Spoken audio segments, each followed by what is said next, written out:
Ok, yo les voy a presentar el tema de enfermedades de transmisión sexual.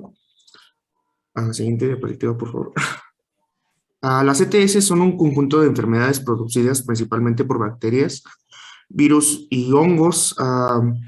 Estos tienen en común que son transmitidas por la vía sexual, afectan tanto a hombres como a mujeres y pueden producirse también problemas en los recién nacidos por medio de la transmisión de madre a hijo. Una persona que tiene una enfermedad de transmisión sexual puede ser parte de una cadena de transmisión sin saberlo. Siguiente diapositiva. Una cadena de transmisión es la manera en que se va transmitiendo la infección de una persona a otra. Si una persona tiene una ETS y no utiliza medidas preventivas, puede transmitírsela a su pareja sexual.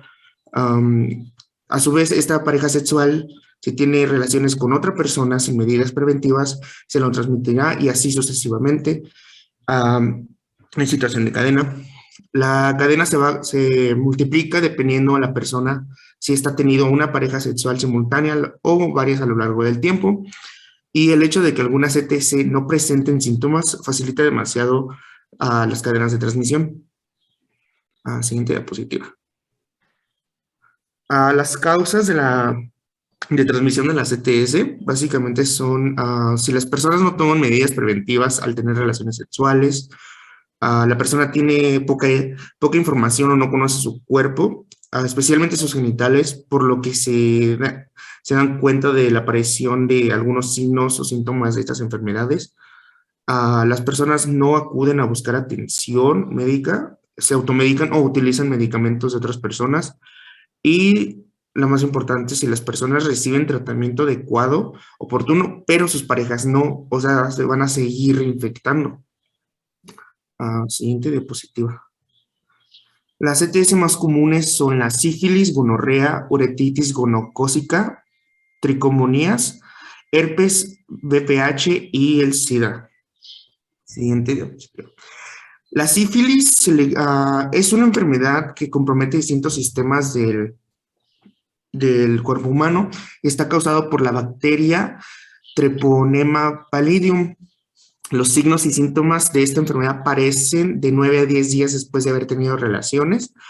Aparece un granito indoloro que se transforma en una úlcera, el cual se llama chacro. Su ubicación más frecuente en el hombre es en el glande y el cuerpo del pene, mientras que en la mujer aparece generalmente en los genitales externos y en las paredes de la vagina y el cuello uterino. Tanto hombres como en mujeres pueden existir lesiones en el ano y la boca debido a transmisión por relaciones sexuales anales y orales. El diagnóstico de la sífilis puede ser por un examen de sangre y su tratamiento es curativo, lo que significa que puede ser eliminada del organismo, ya que algunas ETS no tienen cura. La sífilis puede ser una infección que puede afectar gravemente al paciente si no es tratada. En mujeres embarazadas con sospecha de sífilis es de vital importancia que se hagan pruebas para descartar el virus. Y en dado caso que los resultados salgan positivos, se necesita iniciar un tratamiento de inmediato. Siguiente diapositiva. La gonorrea es una enfermedad causada por la bacteria Neisseria gonorrhoeae. Esta infecta diferentes tipos de mucosas, de preferencia la uretra en el hombre y el cuello uterino en la mujer. Otras ubicaciones pueden ser el área rectal, conjuntival y faringia. Sus signos y sus síntomas aparecen entre 3 y 5 días después de haber adquirido la infección.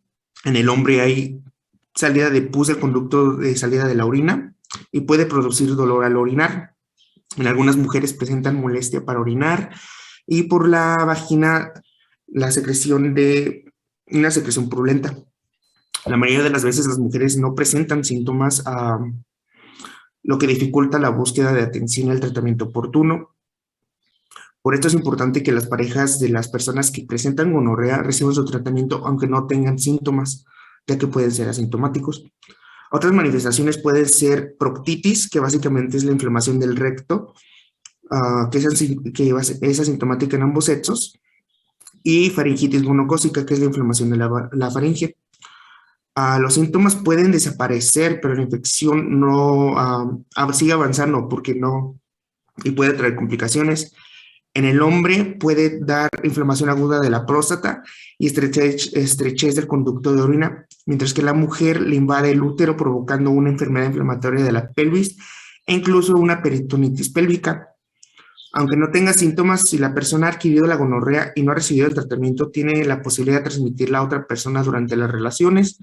Um, También en caso de las mujeres embarazadas, que tienen gonorrea y no tienen síntomas, el recién nacido puede adquirir la infección en sus ojos al momento del parto. El diagnóstico se hace mediante un análisis de orina y muestras del área afectada. El tratamiento, esta se trata con antibióticos, principalmente ¿cómo se llama? Ceftriaxona de moda intravenosa con astrimicina oral. A pacientes que son alérgicos a este tipo de medicamentos se les puede dar gemifloxacina factive, y en bebés que nacieron con el virus pueden ser tratados de inmediato con antibióticos también.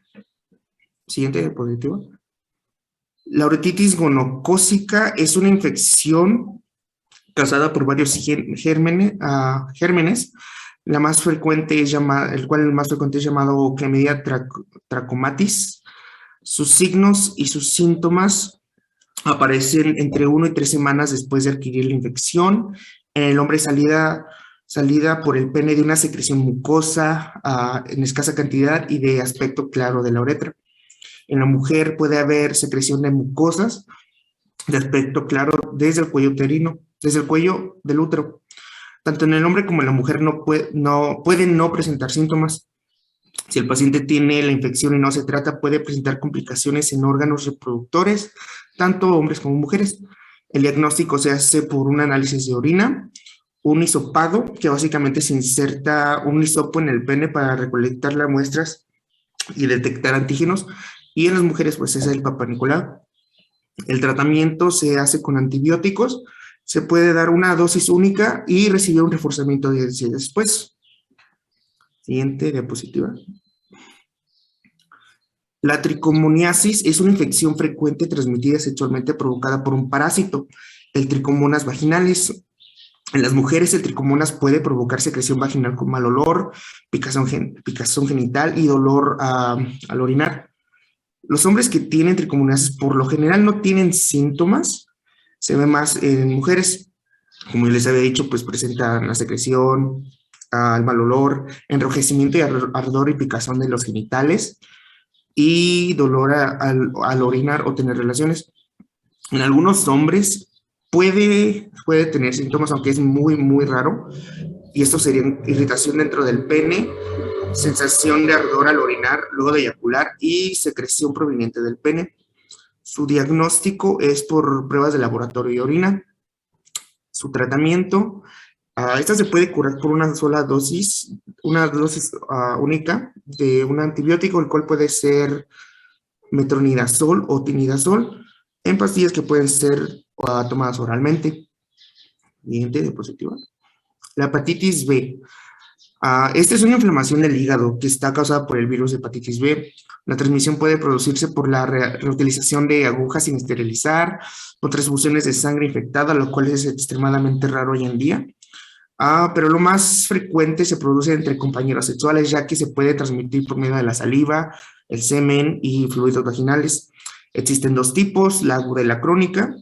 La aguda va de algunas semanas a 6 meses y la crónica, pues, dura más de 6 meses. También 5 al 10% de pacientes con hepatitis aguda pueden desarrollar hepatitis crónica. Cuanto más joven está la persona cuando se produce la hepatitis aguda, mayor es el riesgo de desarrollar hepatitis crónica. Los signos y los síntomas se presentan característicos de hepatitis vírica, los cuales son inapetencia, que el paciente no tiene hambre, malestar general, fiebre, náuseas y vómitos y ictericia, lo cual es erupción y coloración amarillenta de la piel y la esclerotia de los ojos.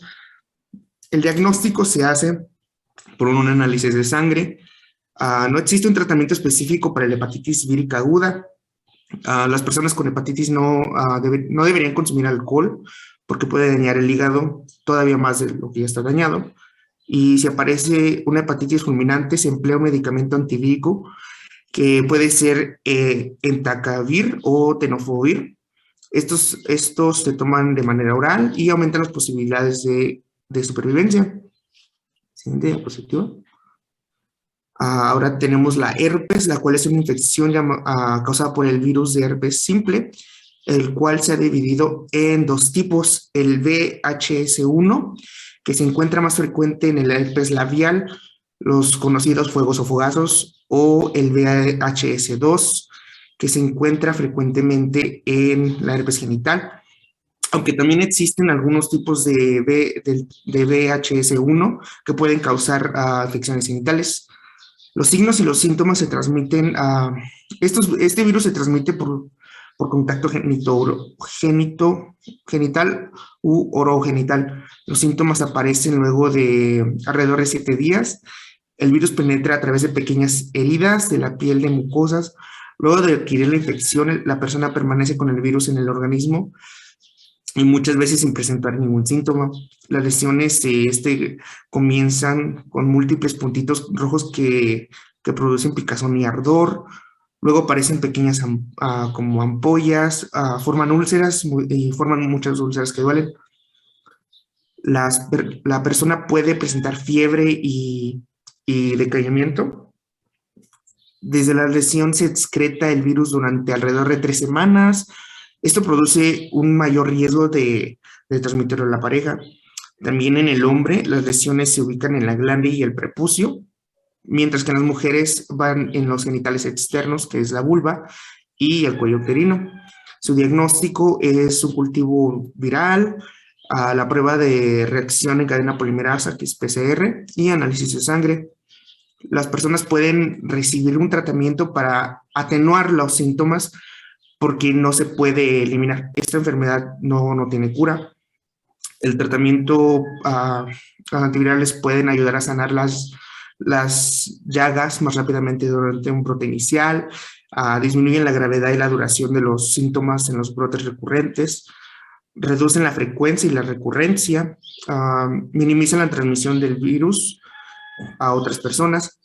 Estos medicamentos pueden ser el aciclovir o el valaciclovir. Siguiente diapositiva. El virus de papiloma humano, mejor conocido como VPH, es básicamente es un grupo numeroso de virus relacionados. A cada virus se le asigna un número, lo que se le llama el tipo de VPH. La mayoría de los VPH causan verrugas en la piel, como los brazos, pecho, manos o pies. Otros se encuentran principalmente sobre las membranas mucosas del cuerpo. Esto se le conoce como VPH genitales. Hay tipos de VPH que son de bajo riesgo, que solamente causan las verrugas, que se llaman, básicamente son los papilomas, en los genitales u otras áreas del cuerpo, pero están los de alto riesgo que pueden ocasionar cáncer. Estos serían el tipo 16 y 18. Los tipos de cáncer relacionados con el VPH serían cáncer de cuello uterino, de vagina, de vulva, de pene, de ano, de boca y garganta. El diagnóstico sería por una prueba de solución en vinagre, un papanicolau o una prueba de ADN. El tratamiento, pues las verrugas básicamente desaparecen sin tratamiento en muchas de las ocasiones, especialmente en niños, pero como no existe una cura para estas pueden reaparecer en distintas etapas de la vida. Existen medicamentos para eliminar las verrugas, las cuales son aplicadas encima de la lesión y muchas veces estas son el ácido salicílico, el imiquimod, el podofilox, el ácido tricloacético.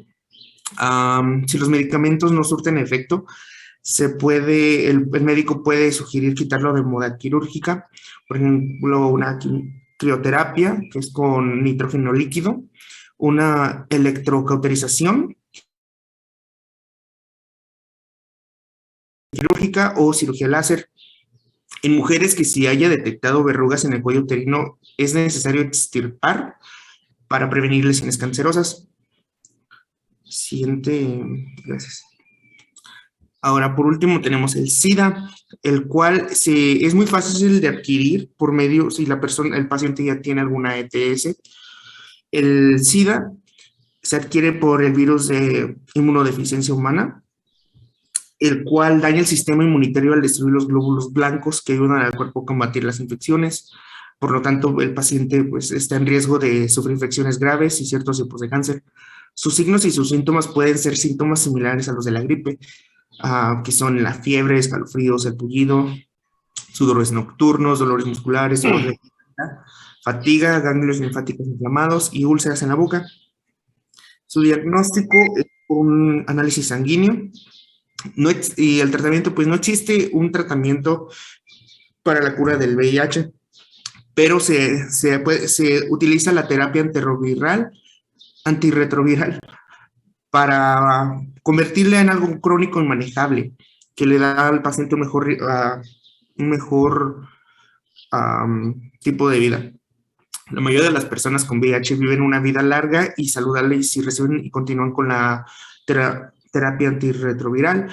También es importante que se cuiden y que cuenten con el apoyo que necesitan y un estilo de vida saludable y reciben su atención médica regular porque puede ayudar a disfrutar una mejor calidad de vida.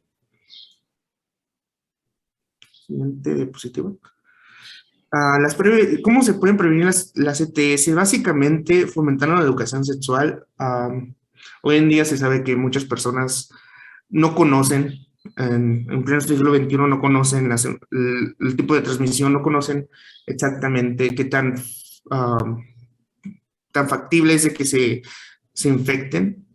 También la responsabilidad, porque hay muchas personas que simplemente no se cuidan, no piensan que no les va a pasar, que solamente le pasa a otras personas y pues de esa manera se contagian o contagian a otros. Y más que nada también la honestidad, porque también existe un número de personas que saben que están infectados y simplemente no les importa.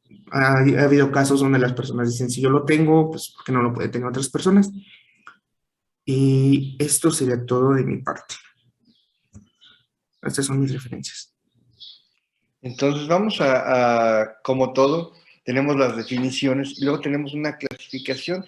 Vamos a clasificarlas en dos, en un principio, en enfermedades de transmisión sexual que son por bacterias, que son por parásitos y que son por virus. Esa es nuestra primera clasificación. A partir de las bacterias, tenemos que va a haber dos tipos de enfermedad de transmisión sexual, las que nos producen las uretritis gonocóxicas y las uretritis no gonocóxicas. ¿Cuáles son las gonocóxicas? Pues la que está producida por el gonococo. ¿Y cuáles son las no gonocóxicas? A ver, denme un ejemplo.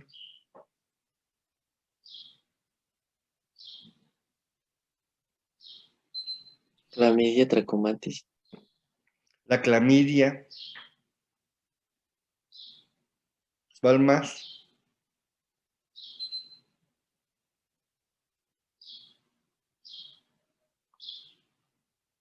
¿Y cómo se llama la enfermedad que produce la clamidia?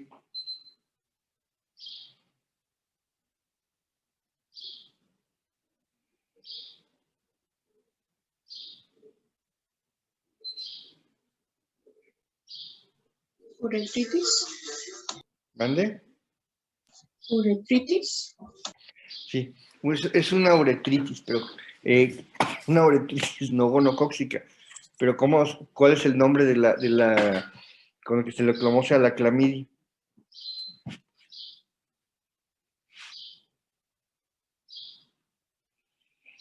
Están las gonocóxicas y no gonocóxicas. Entre las bacterias son gonococo y no gonocóxica y no gonocóxica. Las uretritis gonocóxicas, ¿cuáles?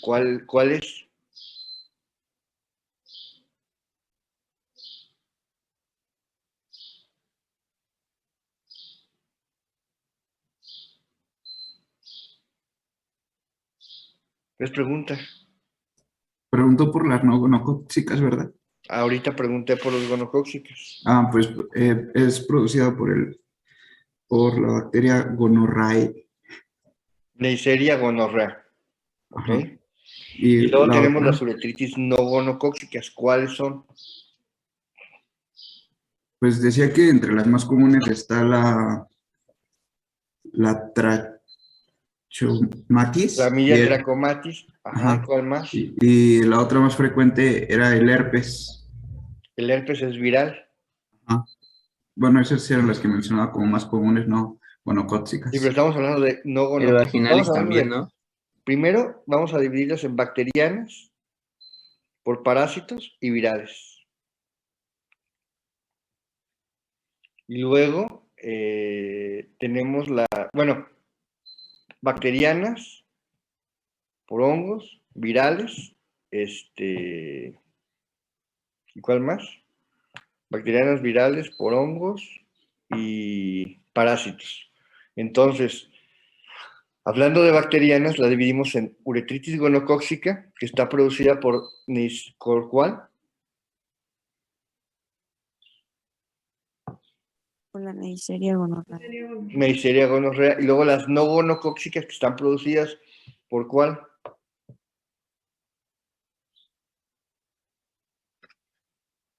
Clamidia trachomatis. Clamidia trachomatis. ¿Y cuál produce la sífilis? Es una espiroqueta. ¿El treponema? El treponema pallidum, que es la otra uretritis no gonocócica. ¿De acuerdo? Y cada una de ellas tiene un tratamiento específico, tiene un periodo de incubación específico. Luego tenemos las infecciones por hongos, la más común pues es la candidiasis. Las virales, ya las comentamos, son ¿cuál? ¿El herpes?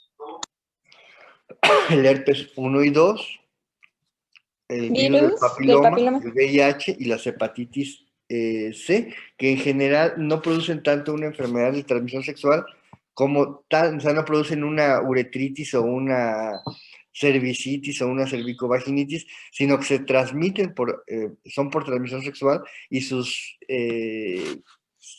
cuadro clínico, sus síntomas son sistémicos. ¿De acuerdo? Bueno, alguna otra, y bueno, y quedamos con esto, entonces, bacterias, hongos, virus y parásitos. ¿Cuáles son los principales parásitos? Ladilla, ¿Mande? las ladillas. La tricomona. La tricomona que le pusiste ahí como un insecto, creo. En tu plática le pusiste ahí que era un insecto, ¿no son insectos o cómo le pusiste? Un parásito. No, no le pusiste como parásito en la plática, le pusiste insecto, creo. Ah, perdón. Sí, no, no, los insectos son los zancudos, los mosquitos, los otros. Entonces, es un parásito, ¿de acuerdo? Un parásito extracelular. ¿Alguna otra?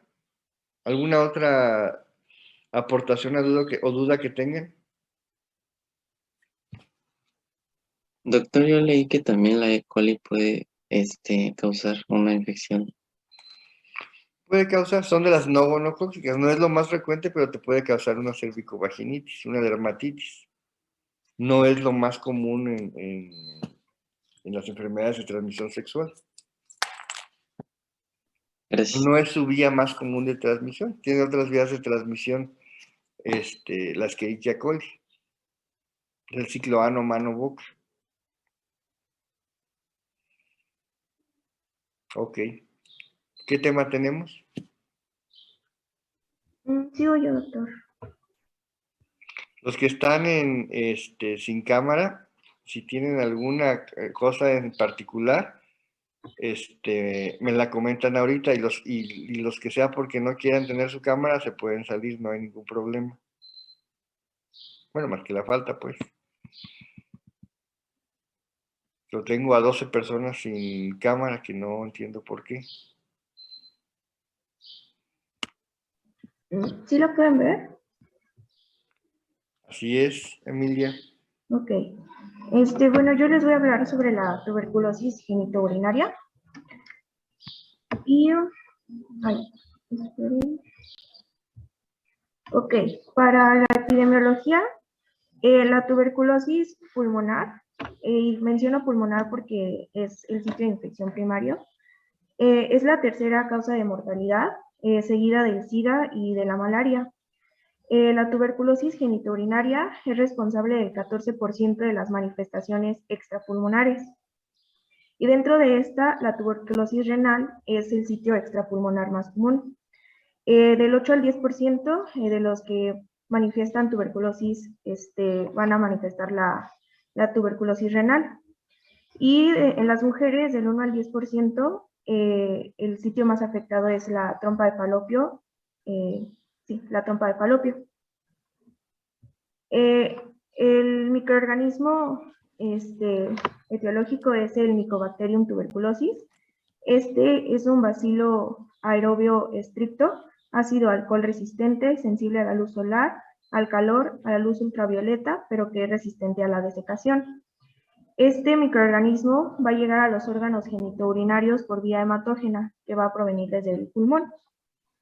Y el riñón y la próstata son los sitios primarios más comunes de infección. Los demás órganos serán secundariamente afectados según el avance de la infección, ya sea por vía ascendente o descendente. Dentro de su fisiopatología general, los bacilos se van a encontrar en la región corticomedular en forma de granulomas.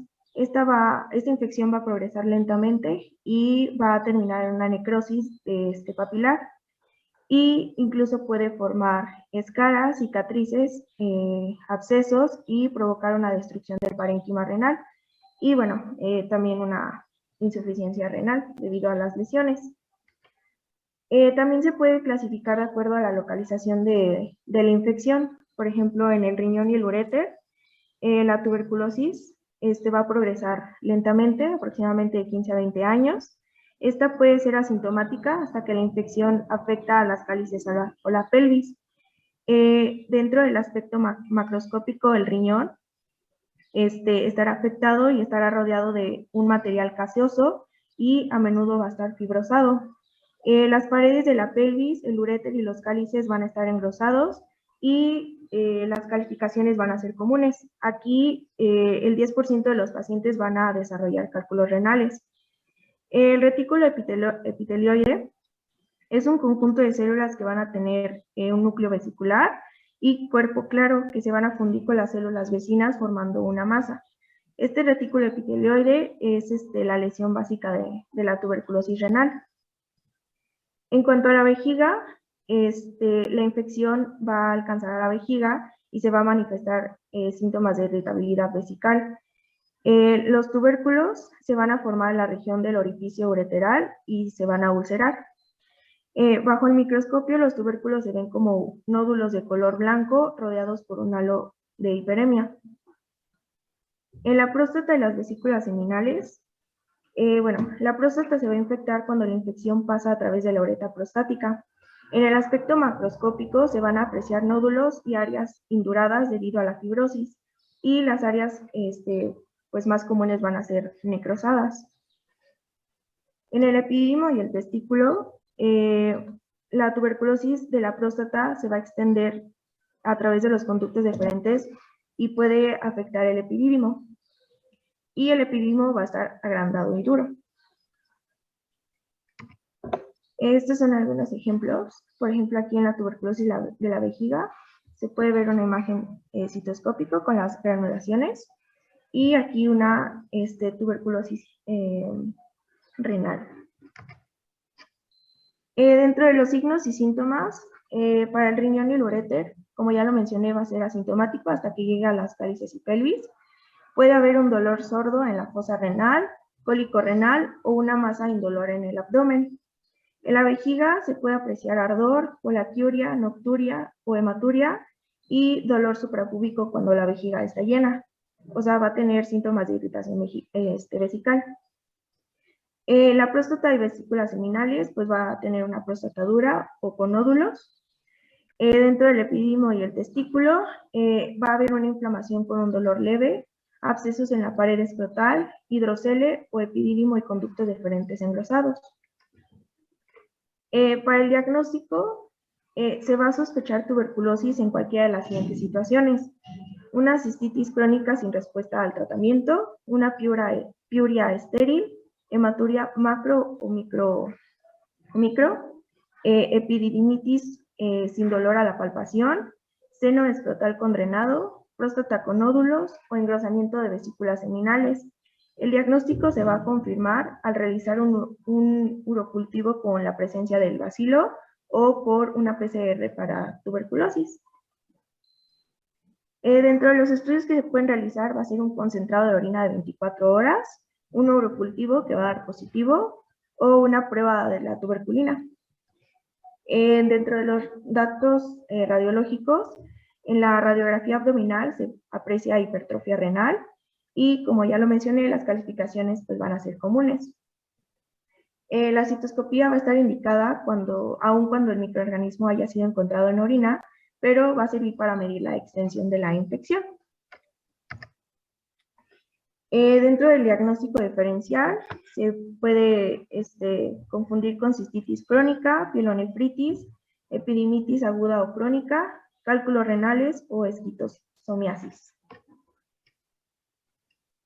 Algunas complicaciones, pues es la uremia, que es la etapa final del daño por infección de tuberculosis, una hidronefrosis o estenosis ureteral o reflujo vesicouretral. Para el tratamiento primario es médico. La cirugía solo va a servir como coadyuvante. Y dentro de los fármacos bases se van a utilizar isoniazida, rifampicina, etambutol, streptomicina o piracinamida. La recomendación del tratamiento pues es de 2 a 3 meses se va a tratar con isoniazida, más rifampicina y etambutol por día, y después de pasado ese tiempo se va a seguir con isoniazida más rifampicina de 2 a 3 veces por semana. Y por último, estos datos bases para diagnosticar la tuberculosis son que un absceso que va a drenar crónicamente va a ser de origen tuberculoso hasta no demostrar lo contrario.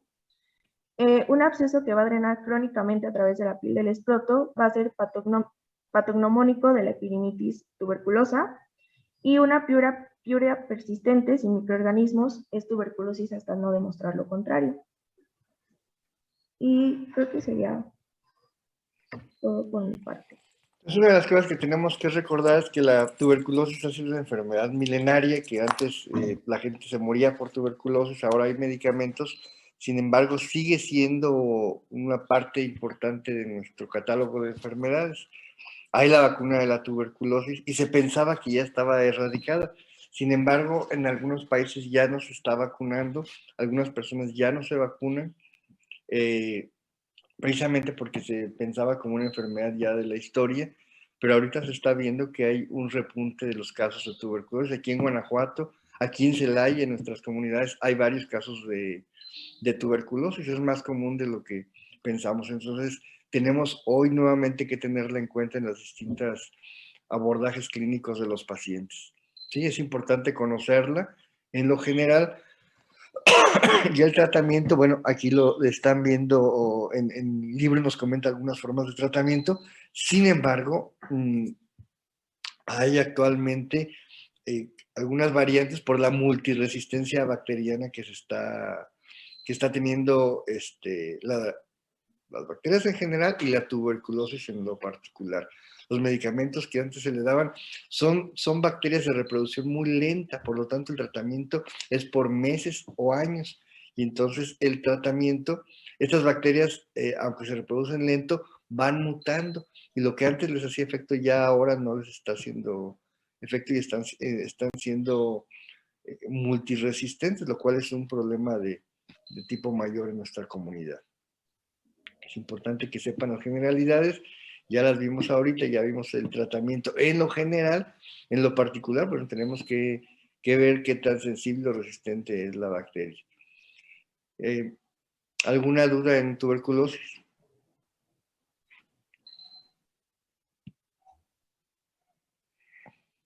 Ok. ¿Qué otro tema tenemos? Yo, doctor, con escroto agudo. ¿Cuál? ¿Escroto agudo? ¿Ok?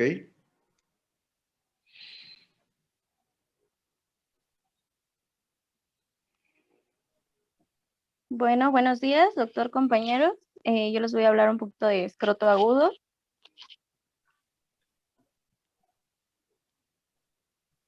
Bueno, como una breve introducción, pues sabemos que el escroto es aquel que contiene los testículos, el epidídimo, el conducto deferente y la parte distal del cordón espermático. La pared del escroto se compone de diversas capas que están enumeradas en la parte de abajo, desde la parte superficial hasta la profunda. Entonces, primero pues tenemos a la piel, después a la fascia superficial, que esta contiene al músculo dartos, y este recibe una inervación simpática y se contrae en cuanto hay una respuesta al frío. El escroto se divide en dos compartimentos por el rafe mediano escrotal y este separa a ambos testículos. También se encuentra la fascia espermática externa, la fascia cremastérica, la fascia espermática interna y la capa parietal de la túnica vaginal. En cuanto a su irrigación, pues las arterias que inervan el escroto surgen de la arteria femoral, de la pudenda interna y de la epigástrica inferior. En cuanto a la venosa, pues tiene arterias colaterales, y en cuanto a los vasos linfáticos, estos drenan dentro de los ganglios inguinal y subinguinal superficiales. Y ahora sí, ya pasando a lo que es la patología, pues el escroto agudo se define como el cuadro clínico de dolor testicular de pocas horas de evolución. Este está asociado habitualmente a signos inflamatorios locales, como puede ser el signo de tumefacción, el eritema o el aumento de la temperatura escrotal. También dentro de este diagnóstico se incluye lo que es el edema escrotal idiopático, que se caracteriza por una tumefacción escrotal y está asociado o no a un dolor de poca intensidad. El escroto agudo también se considera un cuadro clínico urgente, ya que requiere de un diagnóstico precoz que pueda confirmar o descartar la existencia de una torsión testicular, que es una de las causas más frecuentes de este padecimiento y que puede evolucionar a daño testicular irreversible y a atrofia si es que no se trata de manera oportuna. Dentro de la epidemiología, pues esta afecta predominantemente al grupo etario de entre los 4 y a los 15 años de edad, hasta en un 70%. La incidencia anual que se calcula de torsión testicular se estima de 1 en 4,000 en menores de 25 años, y la mayor incidencia de torsión testicular se reporta dentro de los 10 y los 15 años de edad. Sin embargo, pues se reconoce que puede presentarse en cualquier edad.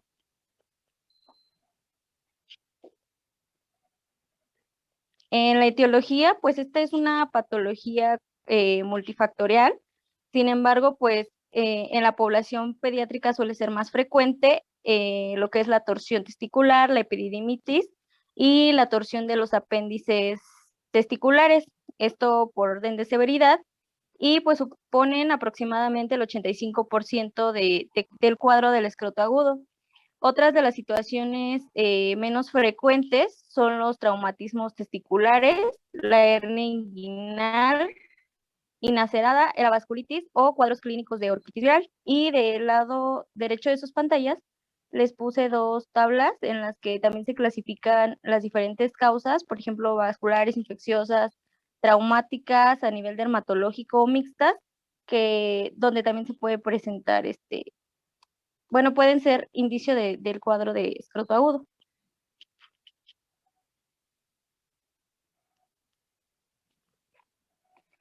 Dentro de los factores de riesgo, específicamente para torsión testicular, que es la causa más frecuente, se reconoce a la deformidad de badajo de campana.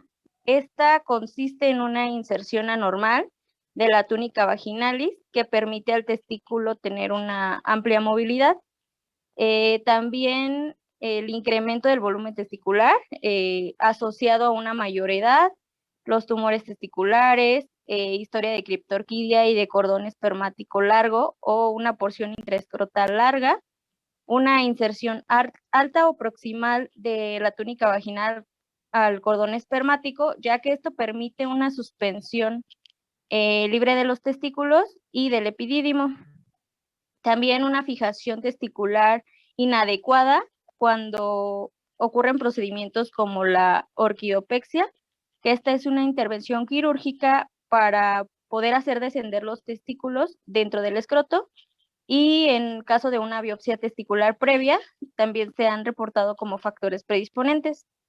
El trauma directo también es un factor relacionado con un 4 a 8% de los casos, así como los antecedentes de ejercicio reciente en un 7% y montar en bicicleta en un 3%.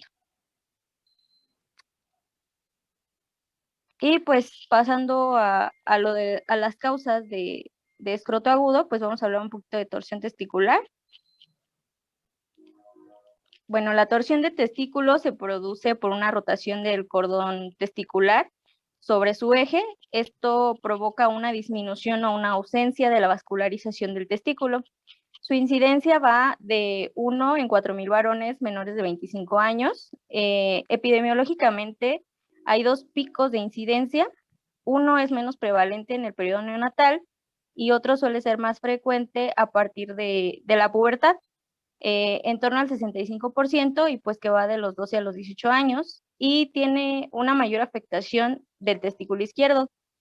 Es la tercera causa más frecuente del escroto agudo dentro de la población pediátrica, entre un 15 y un 20%. En las primeras fases se suele producir una congestión y una tumefacción testicular, esto debido a la compresión venosa, que puede evolucionar hasta una isquemia del parénquima testicular y por ende una necrosis del mismo por la obstrucción arterial que llega a haber en casos ya pues más avanzados. Y la mayor probabilidad de necrosis testicular se produce a partir de las 8 a las 10 horas de evolución. También es importante considerar la edad, ya que esta va a ser un determinante en tanto a la etiopatogenia, la localización y pues el tipo de tratamiento en cada caso. Y los 2 factores principales de riesgo de daño testicular pues son el tiempo de evolución y el grado de torsión del cordón espermático. En función de estos 2 pues, factores antes mencionados, la torsión testicular se va a clasificar en 2 tipos, que es la torsión intravaginal típica, la torsión intravaginal, perdón, y esta suele ser típica en los adolescentes. La torsión extravaginal, esta está presente en el periodo perinatal o en niños de corta edad, y la torsión neonatal, que esta se clasifica a la vez en prenatal y postnatal, y por último una torsión intermitente.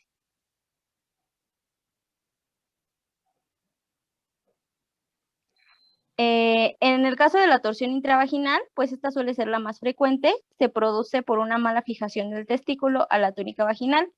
Esto permite que tenga una mayor movilidad y a su torsión sobre su eje del cordón espermático en el interior de la túnica vaginal. Una deformidad de este tipo de anomalía está estimada en un 12% de los varones y suele ser bilateral en el 40% de los casos. Este es denominado pues el testículo de Badajoz, que fue lo que les mencioné anteriormente, y pues en este caso el testículo está horizontalizado y suspendido por el cordón testicular dentro de la túnica vaginal, por lo que se encuentra móvil y pues hay una mayor predisposición a la torsión. En cuanto al extravaginal, esta se produce una rotación del testículo y de la túnica vaginal de forma conjunta sobre el eje del cordón espermático en la región inguinal, y tiene lugar de forma característica durante la gestación o en algún momento tras el nacimiento, antes de que ocurra la fijación del testículo al escroto. Dentro de la torsión neonatal, pues esta es diagnosticada en el primer mes tras el nacimiento y suele ser de tipo extravaginal.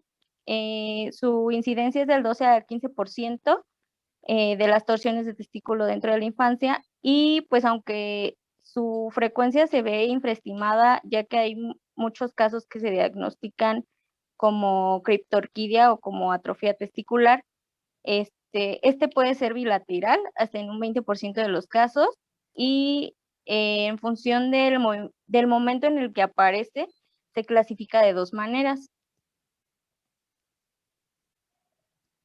que es la torsión prenatal, que esta ocurre intraútero y es debida a su curso prolongado. No se considera un cuadro clínico urgente y esta es la torsión neonatal más frecuente, entre un 70-80% de los casos. Puede detectarse en el momento del parto o durante las primeras exploraciones que se le realizan al recién nacido y suele presentarse como una tumoración inguinal o excrotal de consistencia dura, más o menos pues dolorosa y en función del tiempo de evolución y de la presencia o no de signos inflamatorios. En los casos de mayor tiempo de evolución, en los que la torsión se ha producido durante los meses de gestación, que son lejanos pues todavía al parto, esta situación se diagnostica con frecuencia como testículo no palpable, ya que pues tiene una resolución de la inflamación y en muchos casos a la atrofia testicular producida. Dentro de la torsión postnatal, pues aquí ocurre después del nacimiento y se suele manifestar con un cuadro clínico de irritabilidad, dolor escrotal agudo, con eritema y tumefacción escrotal. Esto en un recién nacido en el que pues a exploraciones previas se detectaba como un testículo normal. Dentro de la torsión intermitente, pues estos son episodios de torsión testicular que tienen una resolución espontánea tras segundos o minutos de que inició el cuadro clínico.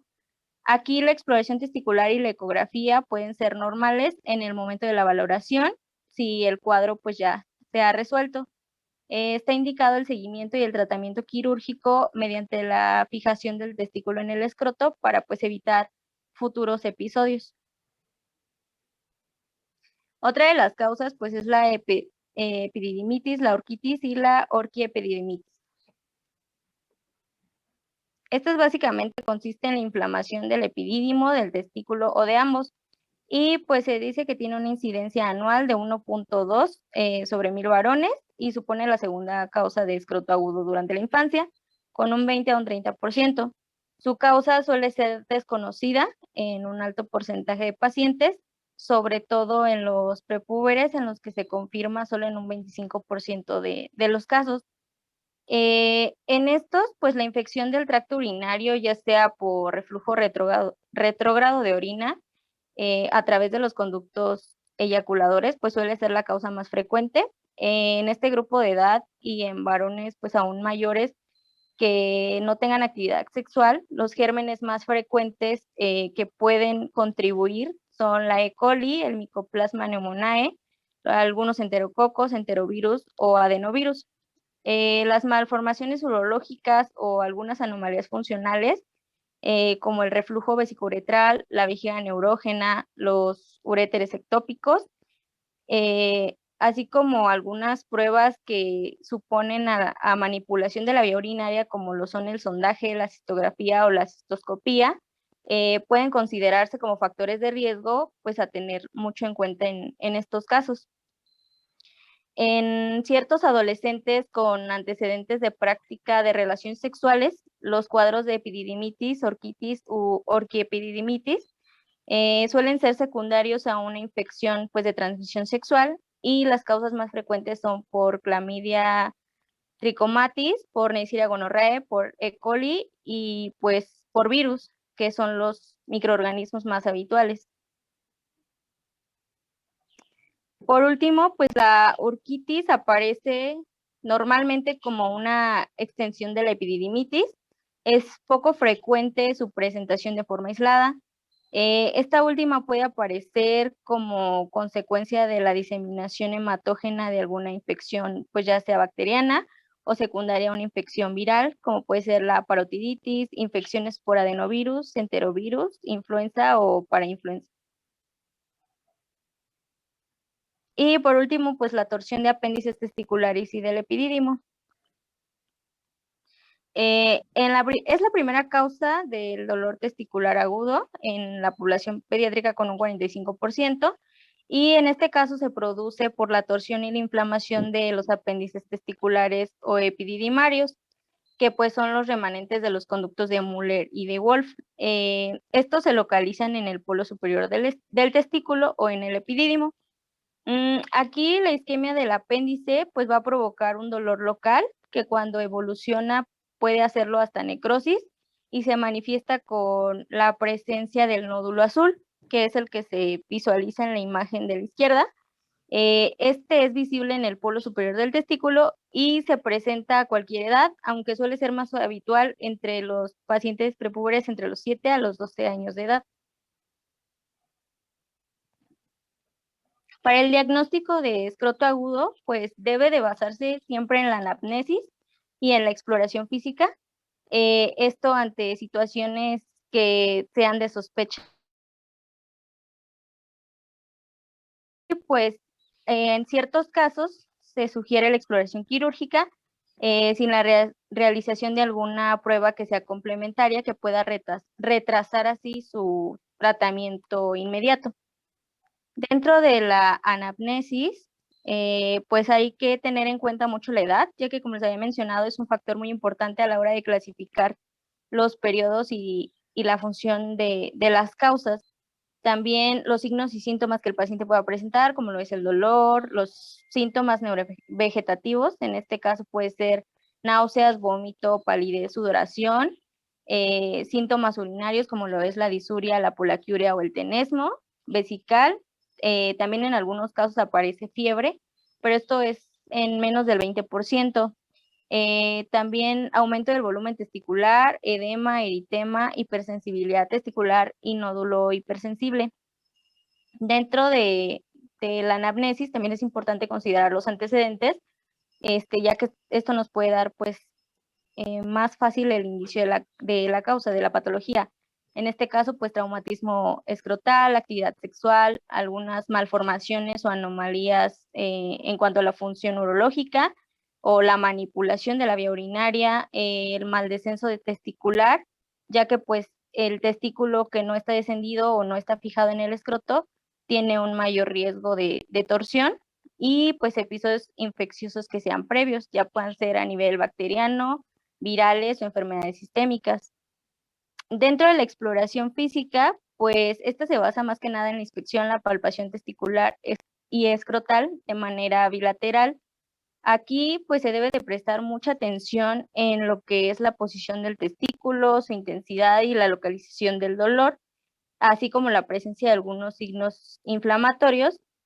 Y se realiza la valoración del reflejo cremastérico, que este se produce al estimular la piel en la parte superinterna del muslo y pues esto da lugar a la contracción del músculo cremaster traducido como un ascenso del testículo de manera ipsilateral. Y pues es importante siempre identificar signos que son muy característicos como el de Werner, que es una ascensión y una proyección hacia adelante del bloque epididimario que se encuentra afectado, el de Brunsell, que esta es una elevación del testículo afectado, el de Angel, que es una anomalía bilateral, aquí es una inserción alta de la túnica vaginalis dentro del cordón espermático, el de Pren, que es una disminución del dolor al elevar el testículo, y el de Ger, que es una depresión en este. Y se realizan algunas pruebas complementarias. El primer objetivo del diagnóstico, pues más que nada es confirmar o descartar la existencia de la torsión testicular. En algunos casos también se puede usar la ecografía Doppler, esta de manera bilateral, y pues aquí se valora la asimetría en relación al tamaño, la localización, el aspecto del parénquima y la presencia o no de flujo Doppler arterial. También se puede visualizar lo que es el engrosamiento y la posición del cordón espermático. En este caso, si hay torsión, engrosamiento de cubiertas testiculares y de la bolsa escrotal, así como signos inflamatorios. Y pues a veces también se realiza el análisis de orina, que está indicado en los cuadros de epididimitis y orquiepididimitis. Dentro del tratamiento, pues la torsión testicular es una urgencia quirúrgica que requiere un tratamiento pues inmediato para poder preservar así la viabilidad del testículo. Y los factores que pues resultan determinantes del daño testicular, como ya lo habíamos visto también anteriormente, pues es el grado de torsión y el tiempo de evolución del padecimiento. Entonces, pues una intervención quirúrgica en este caso va a consistir en lo que es la detorsión manual del testículo y la fijación del mismo en el escroto. A este procedimiento se le llama orquidopexia y si es que se confirme una viabilidad del mismo durante la exploración quirúrgica que se realiza. En este caso, si el testículo ya está necrosado, pues va a estar indicada la extirpación del testículo, que es por medio de una orquiectomía, y pues la fijación del testículo contralateral en el escroto. Dentro de los tratamientos también específicos, pues ya para cada causa, en la torsión intravaginal, pues el abordaje es mediante una incisión escrotal y en la extravaginal por vía inguinal. Dentro de la torsión neonatal está indicada pues una exploración quirúrgica, una orquidopexia que sea bilateral, ya que hay posibilidad de torsión bilateral hasta en un 20%. Y en el caso de la torsión prenatal se recomienda una orquiectomía del testículo torsionado y una orquidopexia en el contralateral. Dentro de la epididimitis o la orquiepididimitis, pues se indica reposo y fármacos antiinflamatorios y ante pues la sospecha de alguna infección se da tratamiento antibiótico. Dentro de la torsión del hidatide, pues esta se trata con reposo y analgésicos. Y pues la mejoría de este va a ser progresiva hasta la resolución del cuadro clínico, que es entre unos 7 y 10 días, y solo se indica tratamiento quirúrgico para la extirpación en casos de dolor refractario, ya sea el tratamiento médico o en aquellos episodios que pues vuelvan a surgir.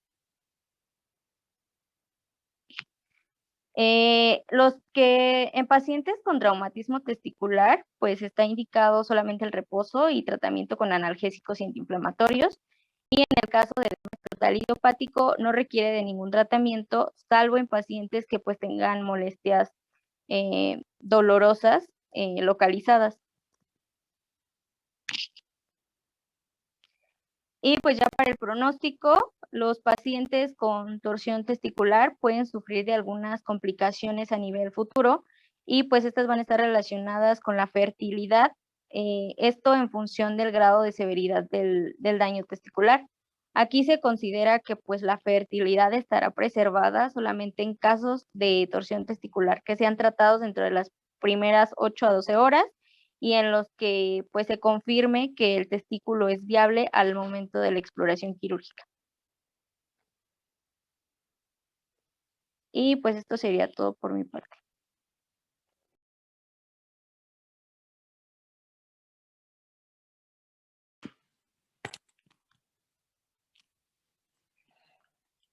Básicamente esos son los puntos que quiero que les queden claros.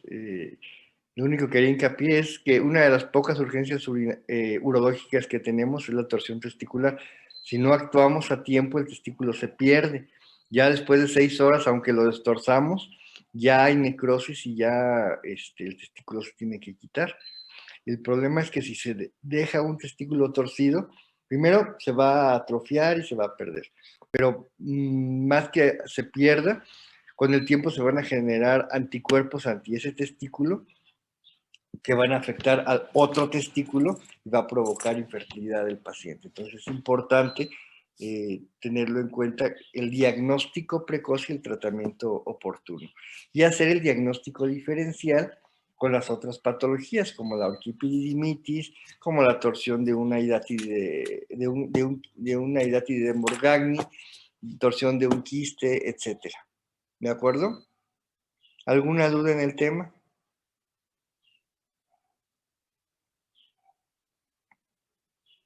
Muy bien. Bueno, pues ya nos vemos mañana para terminar los temas el tema que falta, y ya prepararnos para el examen, ¿de acuerdo? ¿Los exámenes van a ser muy juntos? Sí. ¿Por qué? Porque el tiempo para entregar las calificaciones se recorrió, quieren que el 12 estén entregadas, Entonces yo sé que a ustedes no les gusta, requieren un mes para estudiar entre un examen y otro, pero se supone que el examen que viene es el tercer parcial y el otro es el final, o sea que se supone que ya todos lo estudiaron, no tienen por qué tener miedo de que es nuevo material ni nada, es simplemente el material que ya habían estudiado. ¿Tienen alguna duda? Doctor, Bueno, yo. este ya fue el último tema. Ajá, ya acabamos. Ah, bueno, pues estaba pensando que teníamos por ahí otro pendiente. Bueno, pues entonces nos vemos el lunes para el examen. ¿A qué hora sería? ¿A qué hora sería? ¿A la misma hora? ¿Usted A no lo va a las- aplicar o ¿Mande? usted lo va a aplicar? Así es. Entonces, ¿cómo va a ser igual que el primero? Igual que el primero. Espero que no sea igual, que sea mejor. Ok. Pero eso pues va a depender de ustedes. Ok. ¿De acuerdo? Jorge, Bueno, ¿no que te tenga un buen refieres a día. cáncer de próstata? ¿Mande? Sí, es que quería preguntar si va a venir cáncer de próstata. No, es que puse de vejiga. Lo que pasa es que eso vino en este parcial que tomamos. ¿Vino el cáncer de próstata? Sí, Una pregunta nada más, ¿no? Ah, bueno, pues una pregunta que se hubiera colado ahí, que se debe haber colado, pero no. Cáncer de próstata corresponde a este parcial.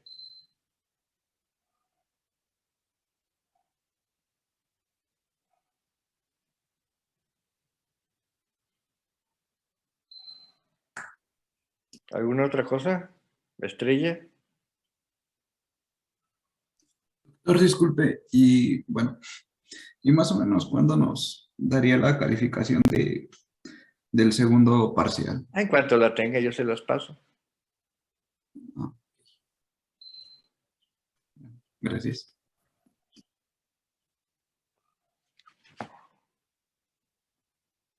¿Alguna otra Pues pregunta, creo que es todo, Estrella? doctor. No, no sé si mis compañeros tienen preguntas. Si no, Bueno. ya es todo. Entonces nos vemos el lunes. A las 7. Espero que hayan estudiado y todo. Adiós. Adiós. Gracias.